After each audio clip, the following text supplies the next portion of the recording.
কোরআন যারা পড়বে তারা ভদ্র হবে, ঠিক কিনা? এজন্য যে মা বাবারা ছেলে মেয়েদেরকে ভদ্র বানাতে চান, ছেলে মেয়েদেরকে এই একটা বই পড়ায় দিবেন, বইটার নাম। এজন্য আমি সব সময় বলি, teach your children the Holi Quran. The Holi Quran will teach your children everything in the world. আপনি আপনার ছেলের শুধু এই কোরআনটা শিখায় দেন, এই কোরআন আপনার ছেলের গোটা বিশ্বটা শিখায় দেবে, ঠিক কিনা? কারণ কোরআন পড়লে আপনার ছেলে ভদ্র হবে, মার্জিত হবে, সুশিক্ষিত হবে। কারণ কোরআনের প্রথম কথাই হচ্ছে পড়ো।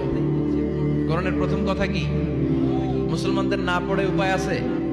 কথা বলেন। আপনার যখন মন ভালো থাকবে আপনি পড়বেন, আপনার মন খারাপ তখনও পড়বেন।